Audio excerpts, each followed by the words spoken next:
Friends, मी आज modak recipe दाखवत आहे. स्टार्टिंगला तुम्हाला नारळ गॅसवर गरम करून घेते माझी मम्मी असे. त्याच्यानंतर एका टोपामध्ये पाणी आणि दूध मिक्स करून त्याच्यात थोडं तूप टाकलेलं आहे. तूप टाकून त्याच्यानंतर हा बारीक रवा घेतला आहे माझ्या मम्मीने. बारीक रवा घेतला आहे, तुम्ही जाडा रवा घेऊ शकता. त्याच्यामध्ये मीठ टाकलं आहे. आम्ही इथे उकड जी आहे ती रव्याची करतो. बेसिकली लोक तांदळाच्या पिठाची किंवा उकडीचं पीठ येतं त्याची करतात, पण माझी मम्मी थोडी स्पेशल बनवते, थोडे वेगळे. नंतर हे जे आपण भाजलेलं नारळ होते ते फोडून त्यातलं पाणी काढलं.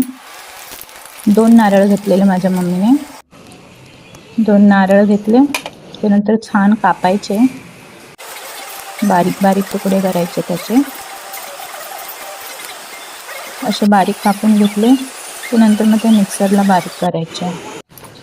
मिक्सरला बारीक करून झाल्यानंतर एकदम बारीक मिक्सरला करून घ्यायचे. त्याच्यानंतर कढईमध्ये तूप टाकून ते मिक्सरमध्ये बारीक केलेलं जे खोबऱ्याचा भुसा आहे तो टाकून त्याच्यामध्ये चवीप्रमाणे गूळ टाकायचा आहे. गुळाची पावडर टाकलेली आहे इथे माझ्या मम्मीने. छानपैकी हलवून घ्यायचं आहे. इलायची एसेन्स तुम्ही टाकू शकता.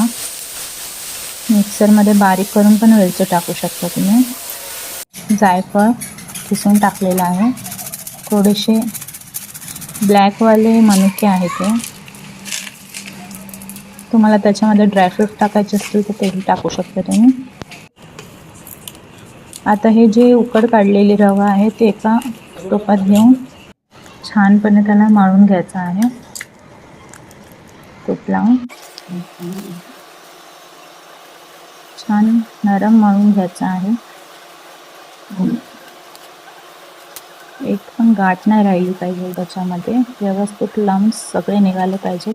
आता मेन गोष्ट येते मोदक बनवण्याची. तर माझी मम्मी त्याच्यामध्ये एक्सपर्ट आहे. तुम्ही बघू शकता, बारीक बनवली आहे. त्याच्यात सारण टाकायचं आहे भरभरून.